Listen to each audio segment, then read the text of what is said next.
सुप्रभात बच्चों, कक्षा छठी की हिंदी क्लास में आप सभी का स्वागत है। आज हम आप लोगों के लिए पाठ 1 जो हमने पढ़ चुके हैं उसका पुनरावृत्ति करेंगे। हम वापस से उसका रिवीजन करने जा रहे हैं और उसका अभ्यास कार्य भी हम आज करेंगे। तो पाठ 1 देश की माटी देश का जल, इसके कवि श्री रविंद्रनाथ जी टैगोर हैं। देश की माटी देश का जल, इस कविता का जो सार है वो यही है कि ये एक प्रार्थना है और इसमें कवि ने अपने देश की जो हवा है, देश के जो वातावरण है उसके बारे में यही कहा है कि लोगों का जीवन सरस बने, सरल बने और वो प्रभु से यही कामना कर रहा है। तो इसी जो कविता का सार है वही कविता के सार के आधार पर हम इसका अभ्यास कार्य भी करेंगे। आप सभी लोग अपनी अपनी किताबों को खोलेंगे और पेज नंबर 10 निकालेंगे। इसमें शब्दार्थ दिए हुए हैं, जैसे माटी, मिट्टी, सरस, आनंद देने वाला, मधुर या मधुरता से भरा हुआ। घाट जो होते हैं वो नदियों या तालाबों पर बनी सीढ़ियाँ जहाँ लोग जल तक पहुँचते हैं, उन सीढ़ियों को घाट बोला जाता है। बाट यानी रास्ता होता है और विमल यानी साफ या पारदर्शी। अब इसके जो मौखिक प्रश्न हैं वो देखेंगे। इस प्रार्थना रूपी कविता को पढ़कर कवि के मन में भरे देश प्रेम को समझाइए। तो इस कविता को हम पढ़कर कह सकते हैं कि कवि अपने देश की माटी, अपने देश के जल, अपने देश की हवा से बहुत ज़्यादा प्यार करते हैं और वो चाहते हैं कि यहाँ के लोग बहुत सरल जीवन बिताते हुए भाईचारे के साथ रहे, यहाँ आपस में प्रेम और भाईचारा आपस में रहे। तो हमारे देश की जो माटी है, हवा है, देश का जल है, जलवायु है, यहाँ पर सभी बहुत सरल हो और लोगों को किसी भी कठिनाइयों का सामना न करना पड़े। इस प्रार्थना को पढ़कर आपके मन में देश की माटी, देश का जल तथा देश की वायु का क्या महत्व है, क्या पता चलता है कि इनका क्या महत्व है। तो देश की माटी अगर अच्छी होगी तो यहाँ पर जो फलने फूलने वाली जो फसलें हैं, अगर माटी अच्छी होगी देश की तो फसलें अच्छी होगी। देश की हवा, देश की जलवायु अच्छी होगी तो लोग भी यहाँ पर स्वस्थ होंगे। इसलिए हर माटी, हवा, जलवायु, इन सभी चीज़ों का स्वच्छ निर्मल होना बहुत जरूरी है। क्या इस प्रार्थना रूपी कविता का कोई और शीर्षक भी हो सकता है? हाँ, इस प्रार्थना रूपी कविता का शीर्षक ये बहुत अच्छा शीर्षक है, देश की माटी देश का जल। लेकिन अगर इसका शीर्षक हम कुछ और भी देना चाहें तो बदल कर दे सकते हैं। इस कविता के रचयिता का नाम, तो ये तो हमें मालूम है कि यह कविता किसने लिखी है, रविंद्रनाथ जी टैगोर ने। सरस बने से कवि का क्या तात्पर्य है? सरस मतलब कि आनंद देने वाला या मधुरता से भरा हुआ हो। देश के तन से कवि का क्या तात्पर्य है? देश के तन से कवि का तात्पर्य है कि यहाँ के लोग सभी स्वस्थ और सरल हैं। लघु उत्तरीय प्रश्न पर आएंगे। इसमें आशय पूछा है, आशय स्पष्ट कीजिए। देश के वन और देश के बाट सरल बने प्रभु सरल बने। तो ये पंक्तियां अगर हम लिखते हैं तो संदर्भ, प्रसंग और उसकी व्याख्या के सहित लिखेंगे।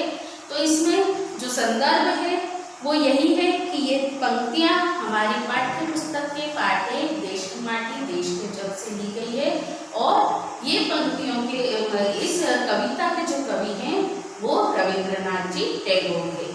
इसके बाद इसमें देश की हवा और देश की माटी की बात की गई है और फिर हमें इसकी व्याख्या करना है कि कवि भगवान से यही प्रार्थना करते हैं कि हमारे देश की जो मिट्टी है, जल है, वायु है और हमारे देश की वनस्पति सभी आनंद देने वाली हो, मधुरता और सरलता से परिपूर्ण हो। इसके बाद सेकंड वाले पर आते हैं हम। देश का घर, देश के घर के भाई बहन विमल बने प्रभु विमल बने। तो इन पंक्तियों का भी संदर्भ वही आएगा कि यह भी कविता हमारी पाठ्य पुस्तक के पाठ 1 से ली गई है और इसके जो रचयिता जो कवि हैं वो कौन है? रविंद्रनाथ जी टैगोर। और इन पंक्तियों में हमारे देश के जो लोग हैं उनको आपस में भाईचारे से रहने की बात की गई है। इसका अर्थ अगर हम लिखते हैं तो इन पंक्तियों में कवि प्रभु से कामना करते हैं कि देश के निवास करने वालों के तन और मन साफ और स्वच्छ हों और सभी भाईचारे से रहें। तो इस तरह ये लघु उत्तरीय प्रश्न पूर्ण हुए। अब इस कविता का सार, तो इस कविता का सार हमने बार बार रिपीट कर दिया है। इस कविता में कवि यही प्रार्थना करते हैं कि देश की हवा, देश का वातावरण व देश के लोगों के जीवन में सरसता, निर्मलता और सरलता से की कामना कर रहे हैं। वो लोगों की यही कामना करते हैं कि इस देश के लोगों का जीवन में सरलता, सरसता, निर्मलता रहे। नीचे दिए गए काव्यांश को पढ़कर पूछे गए प्रश्नों के उत्तर दीजिए। देश के तन और देश के मन, देश के घर के भाई बहन, विमल बने प्रभु विमल बने, सरस बने प्रभु सरस बने। कवि इसको विमल बनने की प्रार्थना कर रहे हैं। तो कवि इस कविता में भाई बहन जो हैं, देश के घर के भाई बहन, ये उन्हें विमल बनने की कामना कर रहे हैं। कवि किससे प्रार्थना कर रहे हैं? तो कवि भगवान से प्रार्थना कर रहे हैं। कवि किसको सरल बनाने की बात कर रहे हैं? कवि देश के तन मन भाई बहन को सरल बनाने की बात कर रहे हैं। तो इस तरह ये प्रश्नोत्तर हमारे पूर्ण हुए। अब इसके बाद नीचे संबंध कारक है। अगर आप पेज नंबर 11 पे देखेंगे तो दिए गए शब्दों के आगे संबंध कारक लगाइए। जैसे घर, तो मेरा घर, उसका घर, तो संबंध कारक में का, की, के या रा, री, रे ये शब्द लगते हैं जो शब्द को जोड़ने का काम करते हैं। दादी जी, मेरी दादी जी, किसकी दादी जी, उसकी दादी जी, तो जहाँ की आया वहाँ पर संबंध कारक है। प्रसाद, भगवान का प्रसाद। पंख, मोर के पंख। पूंछ, गाय की पूंछ। साड़ी, मम्मी की या माँ की साड़ी, भाई बहन की साड़ी। इस तरह हम संबंध कारक में का, की, के या रा, री, रे लगाकर वाक्य पूरा कर सकते हैं। संबंध कारक को रेखांकित कीजिए। पेज नंबर 12 पर आएंगे एक्सरसाइज 2 में। इसमें पहला है भारत विभिन्नताओं का देश है। तो इसमें भारत का संबंध देश मतलब उसकी विभिन्नताओं से जोड़ा है। तो यहाँ पर का शब्द को रेखांकित करेंगे। मेरी साइकिल का पहिया निकल गया, इसमें भी साइकिल और पहिया उनके बीच में का शब्द आया, इसको हम रेखांकित करेंगे। हिरण का बच्चा, बच्चा किसका है? हिरण का, इसमें भी का शब्द को रेखांकित करेंगे। जमाना पैसे वालों का है, किसका है?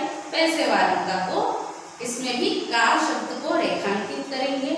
चोर का कोई धर्म नहीं होता, इसमें भी का शब्द को रेखांकित करेंगे। अब एक्सरसाइज 3 पर आएंगे। नीचे दिए गए वाक्यों को उचित समुच्चय बोधक भरिए। हमने संबंध बोधक, समुच्चय बोधक ये शब्द हमने व्याकरण में भी पढ़े हुए हैं। तो समुच्चय बोधक जिसमें और, लेकिन, किंतु, परंतु, पर ऐसे शब्द समुच्चय बोधक होते हैं, मतलब जोड़ने का काम करते हैं। रोहित और राहुल दोनों एक रन बनाकर आउट हो गए। नेहा की कक्षा में प्रथम आना है, नेहा को कक्षा में प्रथम आना है, इसलिए वह दिन रात पढ़ाई में लगी हुई है। तो इसमें इसलिए शब्द आएगा। वह होशियार तो है लेकिन मन लगाकर पढ़ता नहीं। अगर वह मेहनत करता तो पास हो जाता। वह आज स्कूल नहीं गया क्योंकि उसे बहुत तेज बुखार है। तो इस तरह समुच्चय बोधक शब्द लगाकर हमने रिक्त स्थान की पूर्ति की। अब एक्सरसाइज 4 पर आएंगे। नीचे दिए गए शब्दों के विलोम शब्द लिखना है। देश, विदेश, भाई, वहन, सरस, नीरस या कठोर, धरती, अंबर। तो इस तरह हमने आज पाठ 1 देश की माटी देश का जल इसका पुनरावृत्ति करी, इसके जो पाठ है उसके अर्थ को समझा और उसका अभ्यास कार्य करा। तो आप लोग भी इसका अभ्यास कार्य ध्यानपूर्वक करेंगे और इसमें जो क्वेश्चन दिए हैं उनको तो आपको लिखना है और भी आप अपने मन से कुछ प्रश्न बनाकर उसके उत्तर लिख सकते हैं। धन्यवाद।